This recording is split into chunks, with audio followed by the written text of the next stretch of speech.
L'Union internationale de la presse francophone avait organisé du 30 au 31 mars dernier à Benguérir au Maroc le deuxième symposium international de la presse francophone sous le thème Médias, environnement et développement durable.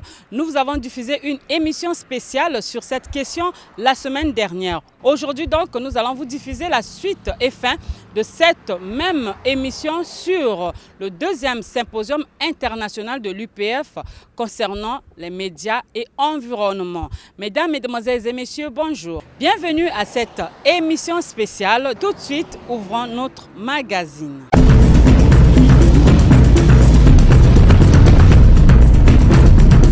De retour sur ce plateau, mesdames, mesdemoiselles et messieurs, vous suivez le magazine Afrique Environnement Plus. Je l'ai dit, aujourd'hui nous allons vous diffuser la suite et fin de notre émission spéciale, deuxième symposium international de l'Union de la presse francophone tenu à Benguérir au Maroc du 30 au 31 mars dernier sous le thème Médias, environnement et développement durable. Cette conférence était composée des tables rondes et des travaux en atelier.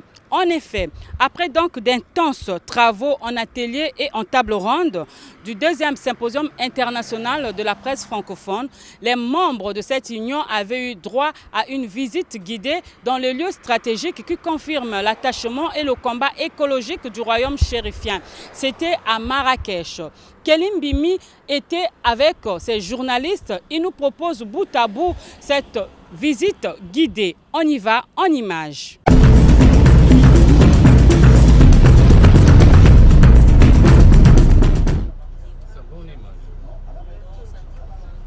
La station de traitement et de réutilisation des eaux usées, le bassin de la Ménara, la Médersa Mohamed, la place Djama El Afna, autant de lieux symboliques qui attestent de la constance du combat écologique que mène sans coup férir le royaume chérifien.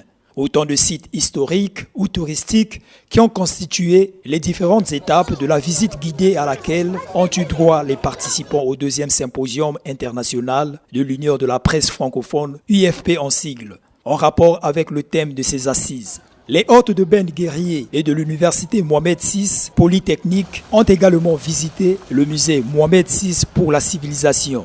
Une vraie primeur pour ces journalistes qui, pour la plupart, ont dit leur émotion et leur émerveillement devant l'impressionnant chef d'œuvre qui, faut-il le signaler, attend encore son inauguration. Ici, les membres de l'UPF ne pouvaient quitter les lieux sans avoir suivi la présentation de ce joyau. Aujourd'hui, d'abord, je voudrais commencer par remercier nos hôtes pour le privilège qu'ils nous accordent. Remercier le ministère des Habous et des Affaires islamiques pour le partenariat qui nous unit depuis la mise en place de cette structure. Il y a un réel intérêt à collaborer ensemble puisque ça a été rappelé par mes prédécesseurs. Ce musée et bien d'autres ouvrages que le ministère des Habous et des Affaires islamiques est en cours de développement ou a déjà développé viennent enrichir une offre culturelle touristique marocaine ô combien nécessaire pour que nous puissions relever le défi de la diversité de l'offre touristique et qui convient parfaitement également au positionnement de notre offre touristique qui est sur une logique donc, de développement durable. Par ailleurs, je voudrais aussi dire que c'est vraiment un réel plaisir d'être parmi vous aujourd'hui. Le tourisme ne pouvait que répondre présent à l'invitation faite par l'Union de la presse francophone internationale, marocaine aussi. Lorsque tout de suite on m'a informé de cet événement, j'ai répondu favorablement de par la thématique que vous couvrez durant les 2 jours depuis que vous êtes ici, une thématique qui s'interroge sur comment est-ce que les médias doivent se comporter avec la problématique de l'environnement. Nous voulions absolument que d'abord votre événement est une visite au Maroc où le secteur du tourisme est présent, mais aussi par rapport à toutes ces questions donc, environnementales, c'était important pour nous que vous puissiez aussi prendre conscience que le tourisme nous a certainement dû vous parler de beaucoup de choses et beaucoup d'engagement du Maroc pour le développement durable ces 2 jours. C'est vrai que c'est un choix hautement stratégique pour le pays. Eh bien, le tourisme, qui est un des secteurs locomotifs de l'économie marocaine également, a sa part de contribution dans tout cela. Et nous sommes vraiment dans une logique où nous voulons développer et maintenir une dynamique de croissance dans notre secteur qui contribue quand même à hauteur de 8% au PIB national, qui emploie plus d'un demi-million de personnes en direct, qui est le 2e pourvoyeur de recettes en devises dans le pays. Et donc, nous voulons que ce tourisme continue à créer de la valeur, mais que ceci se fasse dans une logique de développement durable. Notre ambition est vraiment de faire de notre destination une destination modèle en la matière au niveau régional et même international. Donc, comment nous avons prévu en fait aujourd'hui, on vous a concocté un petit patchwork entre des interventions de ma part et quelques vidéos. Ce que je vous propose, c'est qu'on regarde d'abord ensemble un petit film donc d'une dizaine de minutes qui vous résume en fait la stratégie du tourisme durable au Maroc, et puis après que je puisse vous commenter tout ça et puis partager avec vous tout ce que nous avons fait, notamment l'année dernière qui était une année de forte mobilisation pour le pays en matière de développement durable, et les perspectives pour l'année 2017 qui, au cas où vous ne l'aurez pas encore dit, c'est une année qui a été proclamée par les Nations Unies, année internationale du tourisme durable pour le développement. Donc voilà, donc je propose qu'on lance le film, que vous puissiez regarder ce film avant que je reprenne la parole.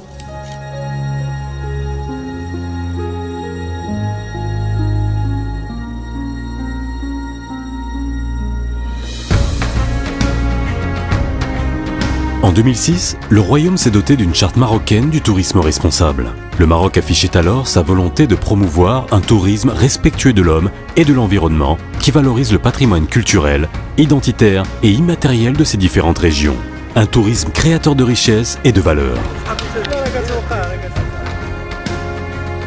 Pour soutenir cette dynamique, le pays a mis en place des outils de sensibilisation et d'encouragement devenus des labels à part entière, comme les trophées marocains du tourisme responsable lancés par le ministère du Tourisme en 2008, le label Clé verte pour les hôtels ou le pavillon bleu pour la propreté des plages introduit au Maroc par la Fondation Mohamed VI pour l'environnement. Aujourd'hui, la durabilité est une constante majeure de la stratégie de développement touristique Vision 2020 et qui concerne l'ensemble des territoires touristiques du pays. Avec une telle démarche intégrée, le Maroc se positionne parmi les pays leaders en matière de tourisme durable. Le pays œuvre activement pour l'inscription de cette notion sur l'agenda des Nations Unies, des priorités pour le développement durable. Alors bien sûr, le Maroc n'a pas fait les choses à moitié. La durabilité concerne désormais tous les niveaux du cycle de vie d'un produit touristique, de la conception du projet à son exploitation, en passant par les phases de communication ou encore de construction. L'objectif est de favoriser le développement de territoires touristiques en tenant compte des pressions sur les ressources et en maximisant bien entendu les retombées positives sur les populations locales.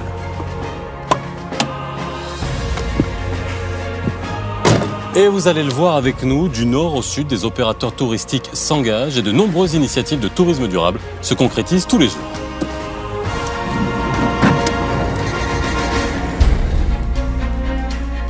Nous sommes à Tarazout Bey, l'une des plus grandes stations balnéaires du pays. Ici, la durabilité est inscrite dans l'identité même du projet, appelé à jouer, aux côtés des autres stations du plan Azur, le rôle de vitrine du produit balnéaire moderne sur lequel le Maroc souhaite se positionner. Des projets structurants, créateurs d'emplois et de richesses, dans une logique d'un développement durable, respectueux des communautés locales et soucieux de préserver les ressources naturelles et culturelles du pays.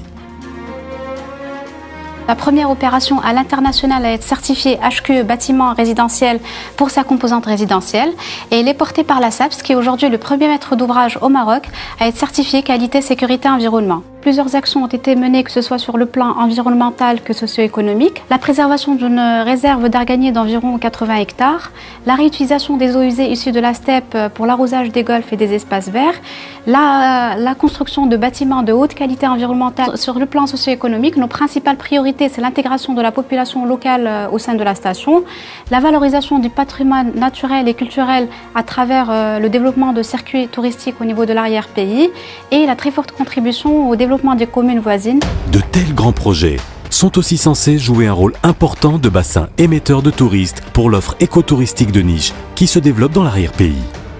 Hébergement chez l'habitant, gîtes ou maisons d'hôtes, Casbah, les projets rivalisent d'innovation pour la valorisation du patrimoine naturel et culturel de leur région et se distinguent à l'échelle nationale, voire internationale.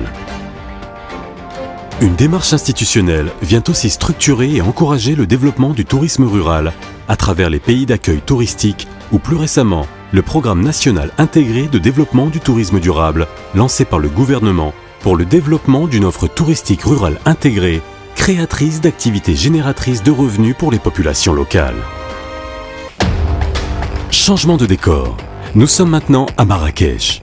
Lors de ces dernières années, la ville ocre est devenue une destination golfique internationale.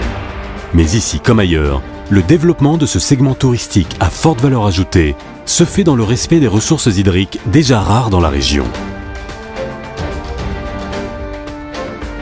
Grâce à un partenariat public-privé exemplaire, Marrakech s'est doté d'une station d'épuration des eaux usées qui permet d'arroser 8 golfs de la ville en plus de la Palmeraie, objet elle aussi d'un ambitieux programme de sauvegarde. Une approche qui commence à être dupliquée dans d'autres régions du royaume.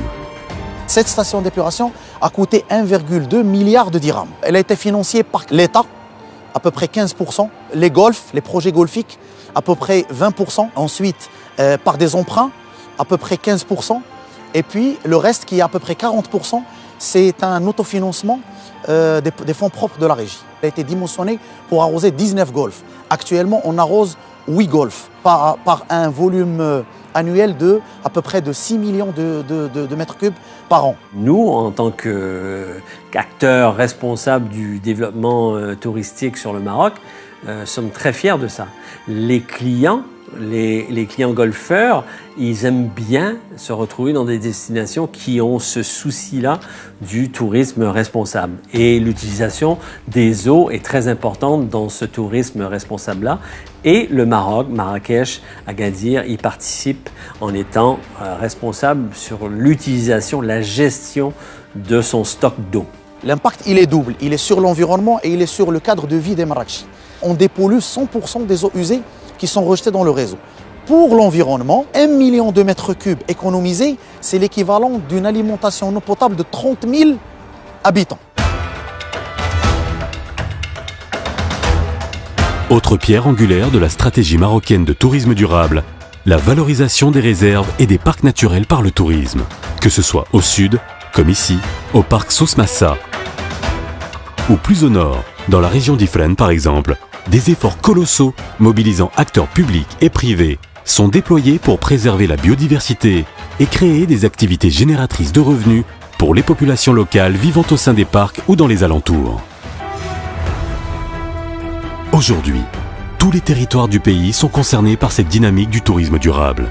Des confins du Sahara au littoral méditerranéen, en passant par les Rxour et les Casbah de l'Atlas, qui font l'objet d'un ambitieux programme de rénovation et de valorisation. L'ensemble des acteurs de la chaîne de valeur touristique sont impliqués, encouragés en cela par une batterie de mesures incitatives, réglementaires, de formation et des outils de reconnaissance comme les trophées ou les labels, inscrits dans le cadre d'un programme national intégré.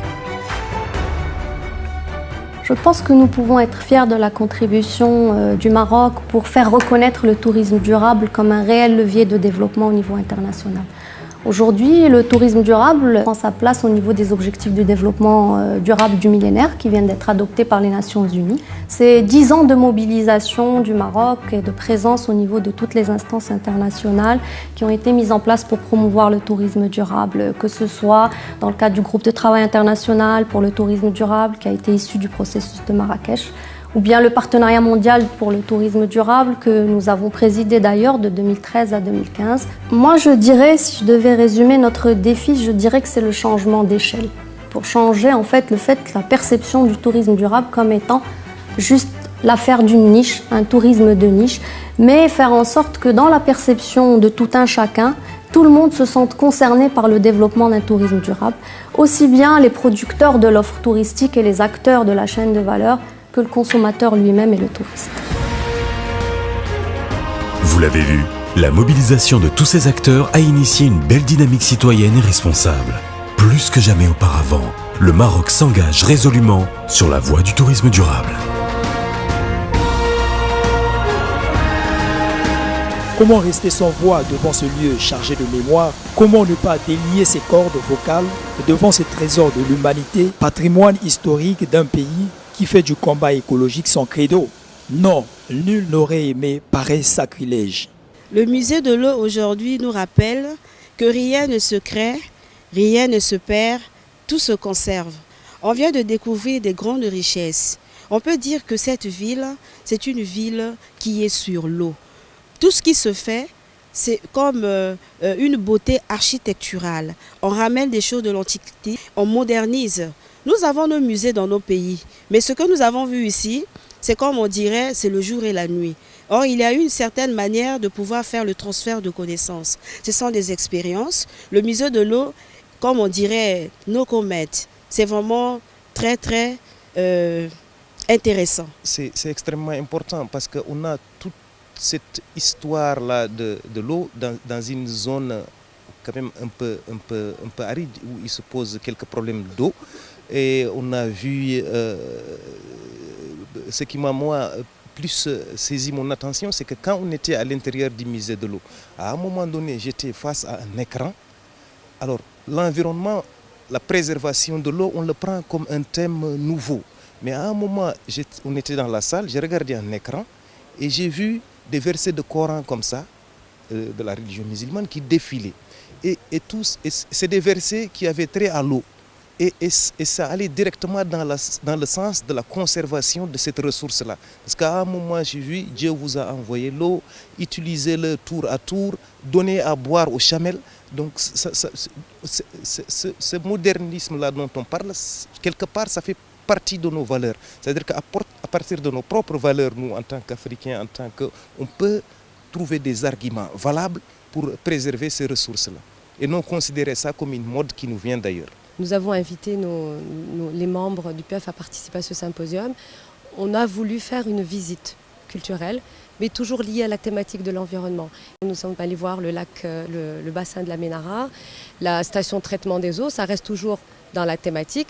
Et bien sûr ce joyau de musée qui a été ouvert spécialement, et ça je voudrais bien le préciser, spécialement pour les invités de l'UPF, puisque l'ouverture au public n'aura lieu que le 15 avril.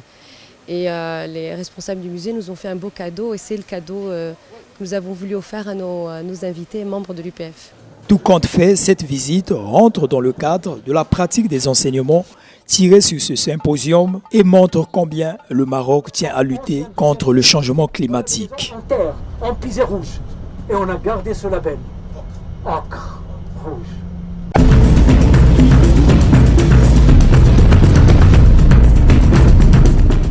Après donc cette visite guidée, l'UPF section Maroc, pour se séparer en beauté, avait organisé une soirée de gala au complexe touristique Che Ali à Marrakech. Che Ali est un lieu d'escapade, de rêve de nuit. Ce complexe offre à ses clients un somptueux dîner et un spectacle mémorable sous des tentes berbères au charme envoûtant.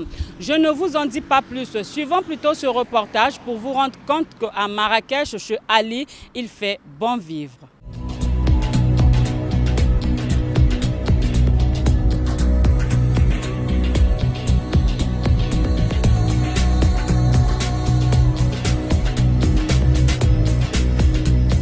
Danseuses orientales, acrobates, cavaliers, feux d'artifice, équipes folkloriques et musique marocaine sont au menu. Une féerie enchanteresse, dirait-on. Ici, l'ambiance est magique et elle plonge ses invités dans un autre monde. Dès votre arrivée dans ce site, vous êtes escortés. Pendant le repas, les troupes folkloriques passent devant les tables pour aiguiller et souhaiter la bienvenue à ses hôtes. Chez Ali, les mets sont apportés à votre table dans les plats traditionnels du royaume. Des musiciens et danseurs passant de temps à autre pour agrémenter votre soirée. Après le dîner, les fiefés de chez Ali sont accompagnés autour de la reine pour voir la fantasia. La fantasia proprement dite commence avec le défilé d'artistes, cavaliers, danseurs. La Fantasia peut se comprendre comme le grand spectacle composé entre autres de l'ouverture du Seine, des danses des Amazones du ventre, des cascadeurs voltigeurs et un numéro spécial de l'âne voltigeur, de la marche de toutes les troupes folkloriques, du tapis volant, du coup final des cavaliers et du spectacle pyrotechnique, mieux le spectacle du son et lumière. Dans ce somptueux site, l'ambiance est toujours au rendez-vous, comme en témoigne la soirée du 31 mars 2017 des journalistes membres de l'UPF. Cette soirée de revoir était un vrai cadeau pour ces hommes de la plume et du micro, un inoubliable souvenir à retenir du deuxième symposium international de l'UPF sur le développement durable. Une symbiose entre l'utile et l'agréable, réussie par l'UPF section Maroc.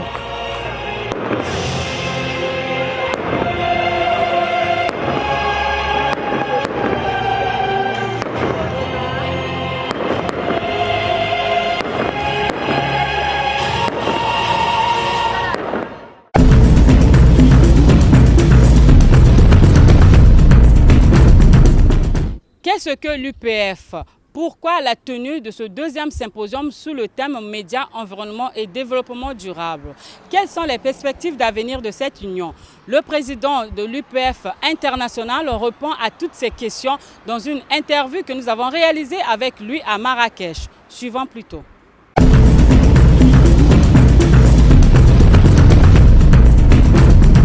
Bonjour.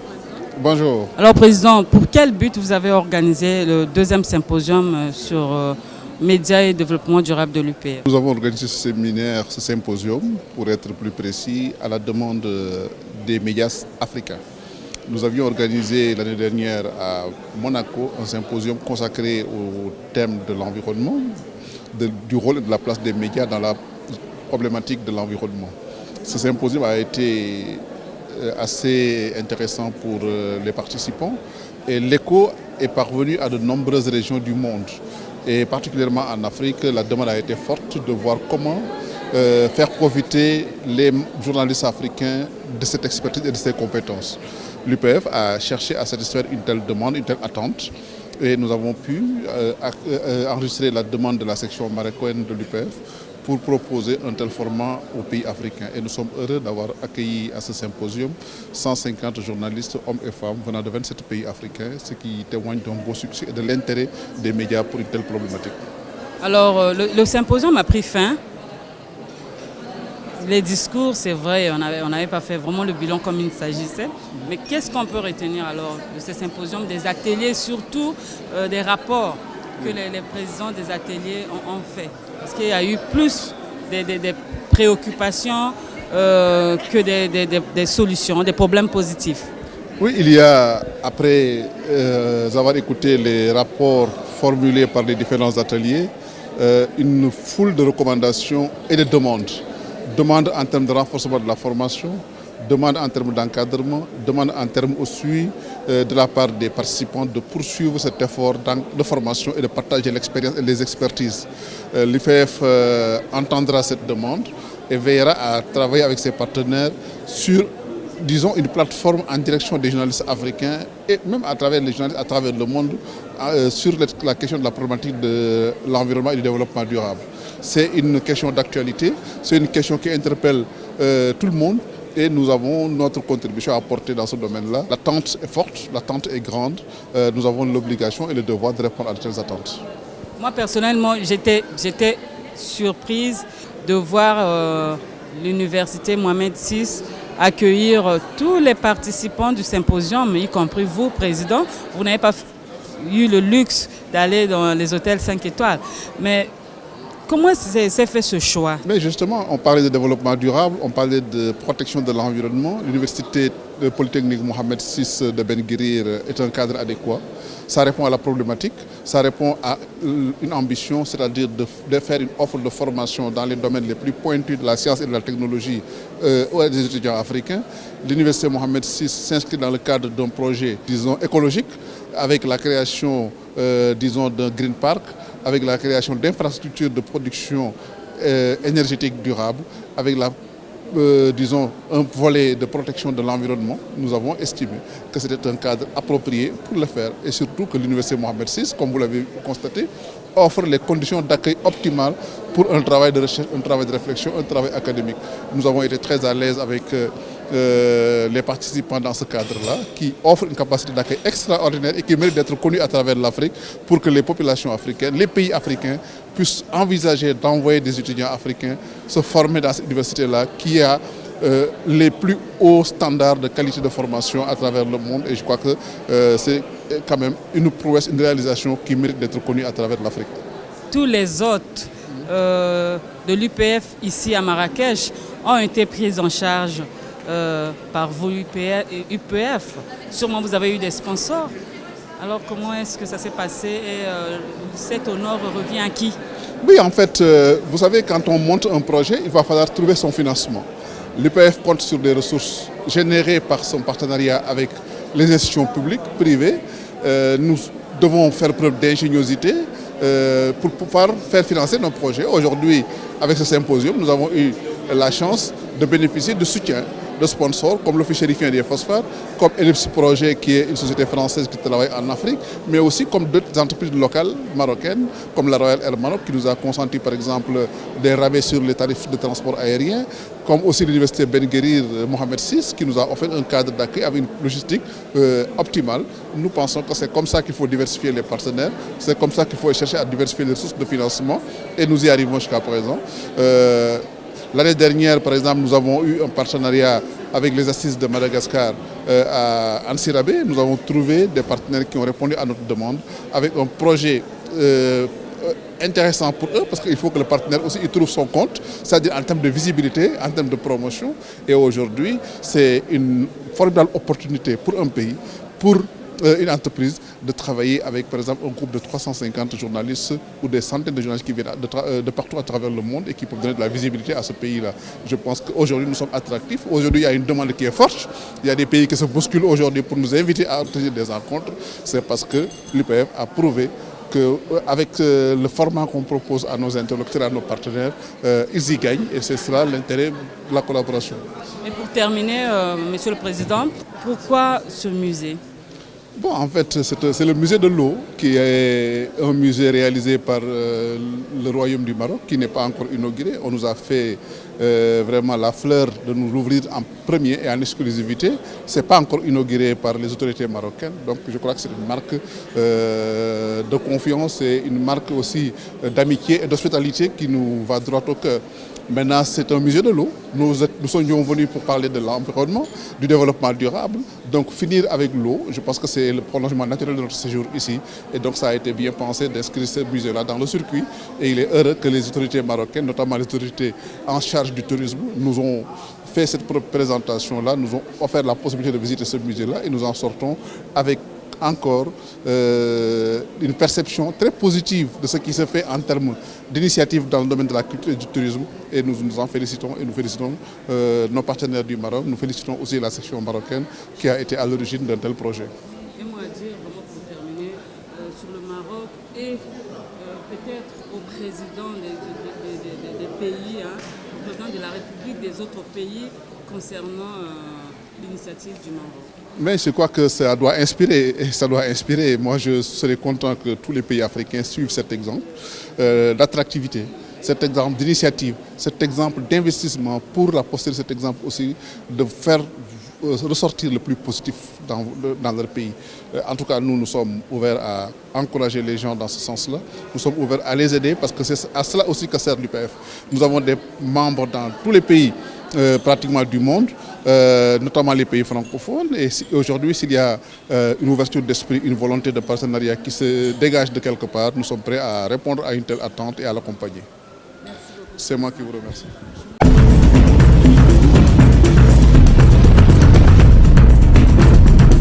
Ainsi donc s'achève cette émission spéciale suite et fin du deuxième symposium international de l'Union de la presse francophone tenu à Ben Guerir au Maroc du 30 au 31 mars dernier. Merci de nous avoir suivis. On se retrouve à la très prochaine occasion. D'ici là, portez-vous bien. Au revoir.